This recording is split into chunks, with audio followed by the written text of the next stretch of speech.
On this episode, we are going to answer this question.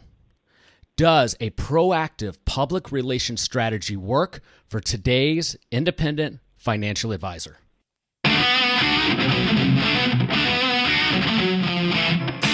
This is the Resilient Advisor Podcast, the show for high-performing financial advisors. We bring you the best practices of the industry's top performers so that you can build resilience in your business and your personal life. Here is your host, Jay Coulter. Thanks for downloading this episode of the Resilient Advisor Podcast. Joining me for this interview is Dan Sondhelm, who is the CEO of Sondhelm Partners, a firm designed to help financial companies attract investors and build brands. Dan is a nationally recognized financial communication expert with more than 20 years of experience helping financial clients grow their business. Dan, thanks for coming on. Thanks for having me, Jay. All right, so Dan, this is the first time we've been able to get a thought leader on the podcast to discuss the power of integrating public relations into a marketing strategy. And in my experience, very few advisors have really even given it enough consideration because they're not even sure what it means. You know, Dan, I follow you on Twitter, and I encourage listeners, try and follow Dan on Twitter. His handle is at Dan Sondhelm. And you recently tweeted, "Good PR in any industry is about persuading people of your perspective." Dan, tell me a little bit about that. Well, sure, Jay. Public relations is an excellent way to get the story out that you have to the marketplace. But there's so much noise in the marketplace that it's very tough to differentiate yourself. What's really important is to have opinions, strong opinions that might be different than other people, and be willing to tell those stories to the market. Leveraging a public relations strategy allows you to add a third-party endorsement to that effort.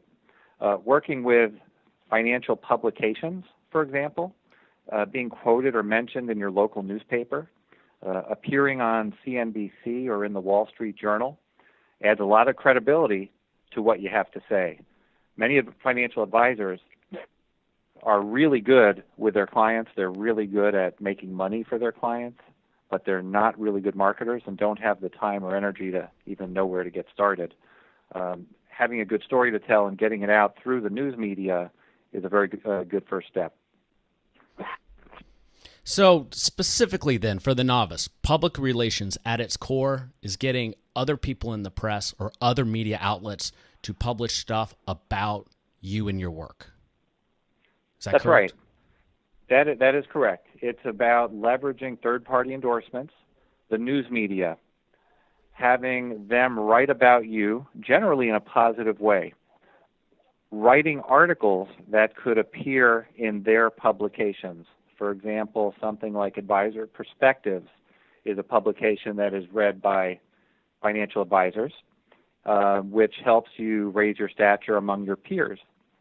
And finally, when you become an influencer, because what you have to say has meaning and people care about the words that you use, pushing your content out and engaging clients and prospects through social media adds credibility as well. It's one thing to tweet something that goes into the Twitter sphere. It's another thing to have very important people retweeting your content, because that just means you've made it to the big time.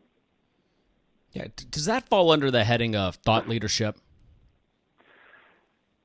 That does. Public relations and content marketing fall under the heading of thought leadership. Thought leadership is where you are trying to raise your own personal stature and the stature of the members of your firm, your products, and really whatever it is that you stand for, and become an expert, not just an expert within the walls of your office or within the minds of your clients, but outside of that.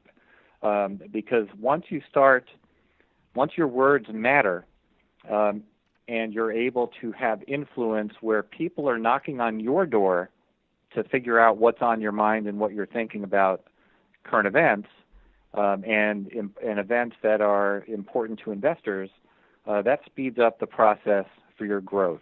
I mean, think about it. There's 200,000 financial advisors out there, depending on what numbers you look at. How many of them have a brand for themselves that makes them stand out from those 200,000? How many reps work for an office where they're not even allowed to differentiate themselves or tell their story to anybody, whether it's because of compliance reasons or whether it's because, they just want to build their business through referrals or because they're just very happy with managing money for friends and family.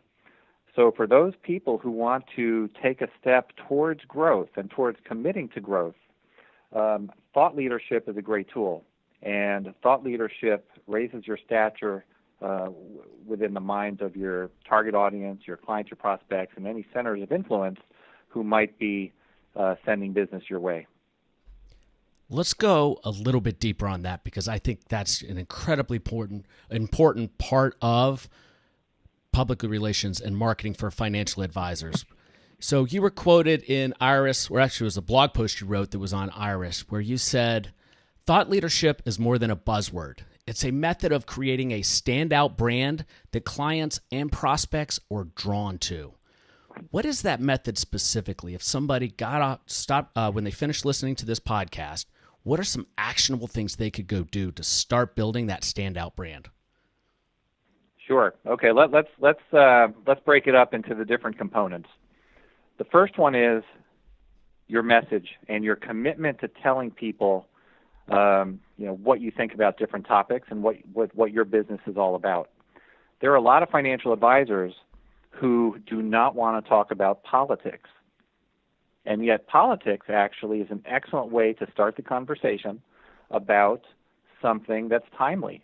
Whether you like or hate Trump, advisors who are willing to comment on what he's doing, good or bad, are able to be part of the conversation.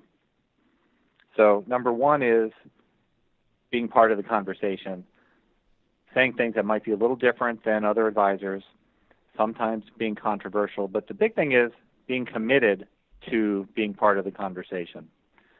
Next is the content itself. How do you create that content? It could be in the form of a blog, which doesn't have to be complicated. A few paragraphs is plenty. Put the blog on your website, keep it updated, and keep commenting on timely events. It could be a podcast, and you know that really well, but a lot of financial advisors do podcasts really well, or even YouTube videos. So use a format that you're comfortable with in terms of creating content. I would also say that creating content would go back to the public relations world, which is, try to get reporters interested in what you have to say. Pick up the phone and call a journalist who covers investing at your local newspaper or your local business network and see if they would talk to you about a particular topic. If they like what you have to say, they'll maybe invite you back a second time or a third time.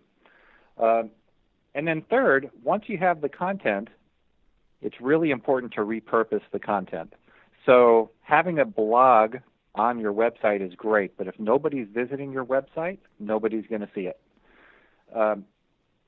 So, email marketing, social media, promote the content through different channels on social media like LinkedIn or Facebook or Twitter. And don't just push it out. Be part of the conversation two ways. If in your news feed you see something that's relevant to an article that you talked about previously, don't be afraid to mention your perspective. It's a very good way to build a following by being proactive in other people's networks. The big thing with thought leadership, you have the story, the content, and the distribution. Be sure that you're not just going through those pieces in a vacuum, but you're using those three in an integrated way where when you get press coverage, put it on your website. When you have a new blog post, maybe send it out in an email or in a tweet. when you're going to be on television, promote that out in advance through your different channels. And then ultimately, people will come to you and say, I really like what that Jay said about this particular topic. Maybe a journalist will read your blog, and then he'll call you up for more information on that particular topic. Content begets other content, and as you do that, you're building much more influence, and you're able to persuade your target audience over time. That's an incredibly valuable segment right there, Dan. So the 3 keys to establishing thought leadership that advisors could do after this podcast is make sure that they have a crisp message and story, produce content in whatever mediums and formats that they're most comfortable, and then go out and repurpose it across their different platforms, and making sure that they integrate all 3. Did I get that correct? You got that exactly right. And the one word that you said is their platforms. So that's a great start. You put your blog on your website, that's great. You send emails out, that's great. Your own Twitter, that's great. Something better, though, is to make sure that you're in other people's Twitter feeds. So, or to be in a publication that has many other followers that don't even know who you are. So, think about third-party sources as well, third-party channels as well, to start adding distribution to your content.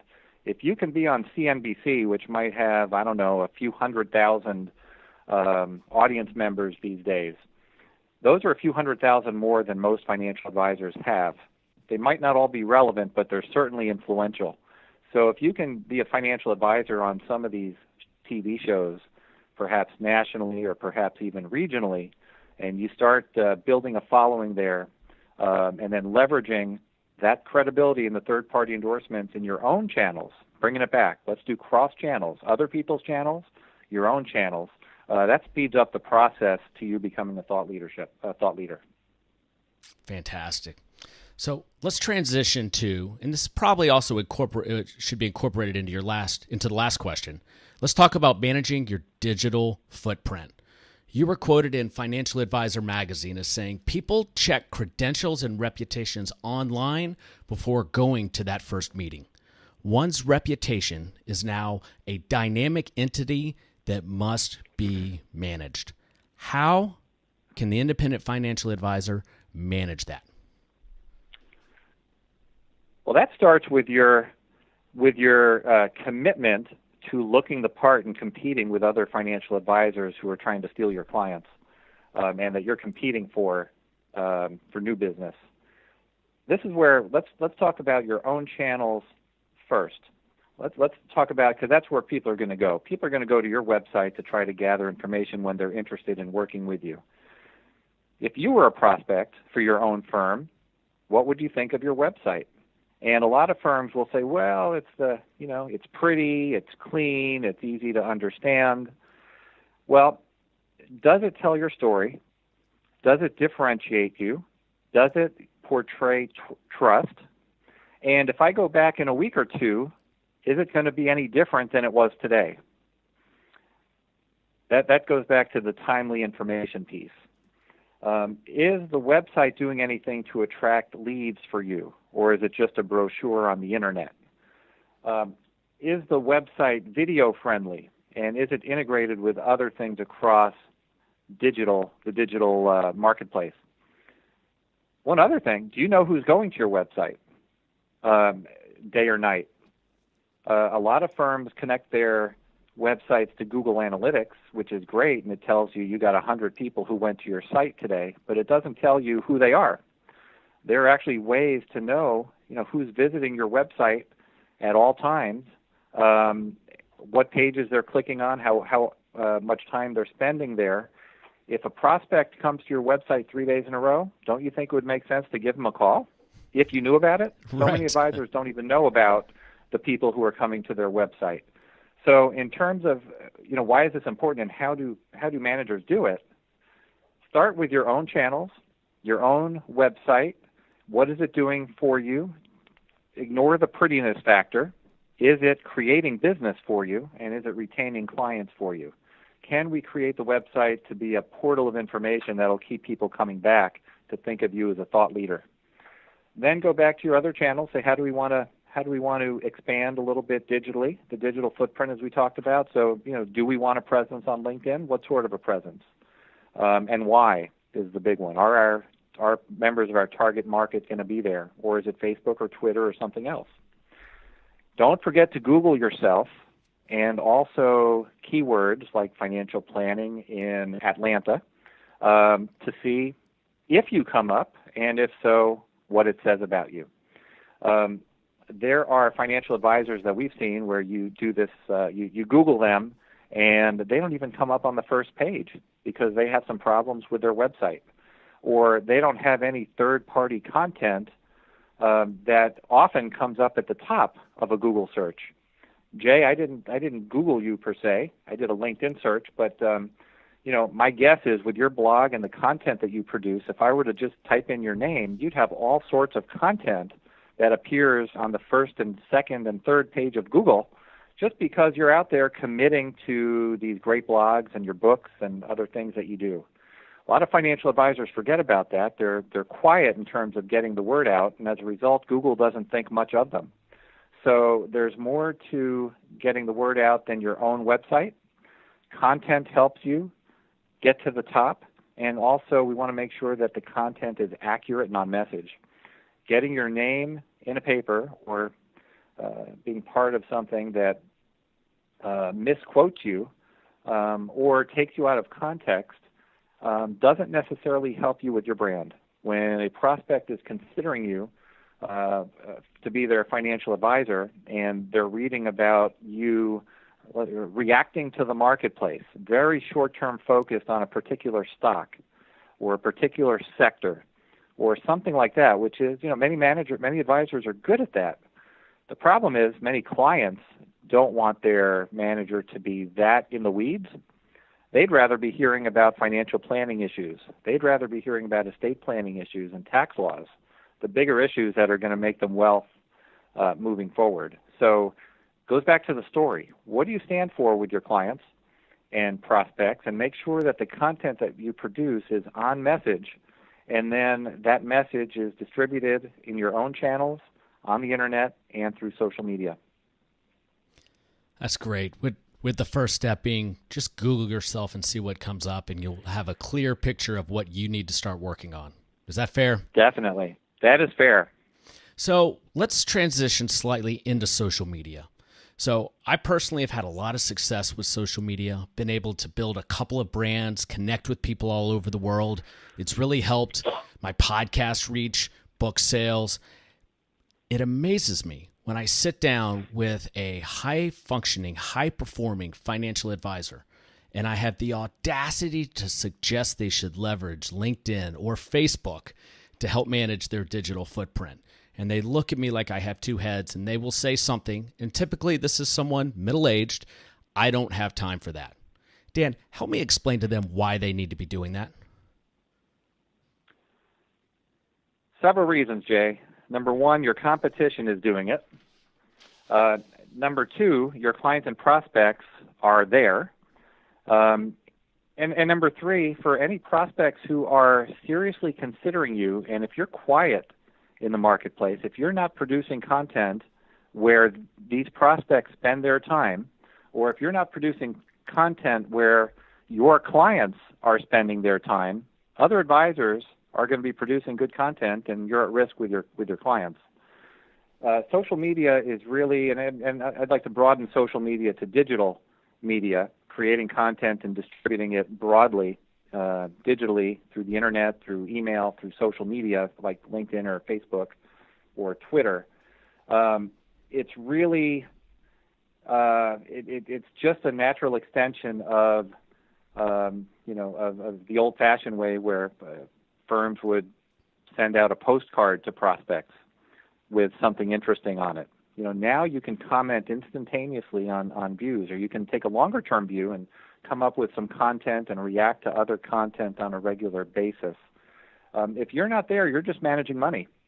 And in order to build your business, what's also important is visibility and credibility and influence. And being on the social media channels and being Being somebody who's able to, to be retweeted, and somebody where people really like their opinions, and, journalists follow them. You certainly build your stature, you certainly build your thought leadership and credibility, and will speed up the sales process for a sale. Let me give you one really interesting example that happened to me a couple of years ago. I wrote an article that was published in a magazine on Donald Trump and why Donald Trump, what financial professionals can learn from Donald Trump's communication style. So this isn't he's great or he's bad. This is, he's a pretty interesting presenter and speaker that a lot of financial professionals can certainly learn a thing or two from. Right? He's unique, whether you like him or not. And so I wrote this article, and on a Friday night, my phone started shaking like it's never shook before. And I'm like, what's going on here? So I looked and I saw, retweets and likes and all of this, and I'm like, I've never had this sort of crazy activity. And I see that Donald Trump retweeted the story. Oh, wow. I'm like, are you kidding me? Donald Trump retweeted my story on a Friday night. Probably for 5 days, my phone was violently shaking. And that actually wasn't the only thing that was violent. I mean, a lot of the messages there were violent as well by people who are either pro or against Donald Trump. So my story wasn't necessarily, I'm for him or against him. It was just financial professionals can learn a lot by the way he talks. And, he retweeted it and said, nice article, thank you. And all of a sudden his followers started retweeting it. So with that said, you would think, I started building massive followings because of Donald Trump retweeting me. Absolutely not, because these are the wrong people. None of these people, I think it was something like 3 or 5, I don't even know what it's up to today, 4,000 or 5,000 retweets probably. Mm-hmm. None of them are financial professionals. And yet it went viral. But it went viral with the wrong audience. So, that goes to show if it was in the right audience, boy, would that make a difference. Part of this is you want to make sure that you get your content to the right audience. The publication the article was in was definitely the right publication. It was Iris, which is read by financial professionals on a wide range of business and personal issues. And then Donald Trump retweeted it, and all of the wrong people started reading it. So it's just really important. It's not just about the tactics you use. It's about getting it to the right audience and making sure that the messages that you put out resonate with a subset of them. That's a great story as an example of how it could go sideways on you, or at least get to the wrong audience. Do you have any best practices on how you could get that type of valuable content to the right ones? Think about centers of influences. So for me, a lot of the financial advisor media, like Financial Planning and Investment News and Iris, in the asset management industry, Money Management Executive and Mutual Fund Wire, these are all centers of influences whose direct audiences are financial professionals. So it's really important to me to, number one, build personal relationships with the editors at these news publications. And this way we have a two-way relationship where they can come to me for information and I can go to them with information. And these days, information can be a phone call. It can also be a tweet. It can also be, an email. But because we like and trust each other, often, I'm able to help them and they're able to push my information out to their client bases. So there's no substitute for personal relationships. Sometimes you literally know these people and can go out for drinks with them. Other times it's purely digital. So start thinking about who is influential within your marketplace. It could be a chamber of commerce for you. It could be a local business owner. It could be an accounting firm or an estate planning firm or somebody else that complements your business. It might even be another financial advisor with a different niche. But these people, you can build relationships with these people either in person or through just by, building the social relationship where if somebody puts out some content, you can retweet it to their audience. If you put out some content, they can forward it to their audience. So each of you can build a larger footprint in the digital world. And every time that happens, it just adds more eyeballs, and really more relevant eyeballs, because they're all perhaps people looking for some sort of financial help. That's what you want to do in terms of getting out to the right people. Complementary businesses, complementary people, people with larger followings, relevant followings, and set it up where they help you, you help them, and over time, you both become leaders. One of the best practices I found helpful is to keep a list on Twitter of the 10 or 15 people who are the most influential in whatever niche I'm focused on, so that I can follow their feeds and start to build relationships with them that way. For the financial advisor, it's going to be more Facebook-based, isn't it? Probably. Facebook is a big one, but a lot of wealthy investors are going to be on LinkedIn as well. And the one point about content, this doesn't have to take a lot of time. I mean, the toughest part of this is creating your own content on a regular basis. Other people can create content for you. I mean, there are actually subscription services who will give you generic content that you can use as your own. I don't necessarily recommend that because it's going to be the same content as you can get elsewhere. But some sort of custom content, I think, you can outsource that, or you can create it internally.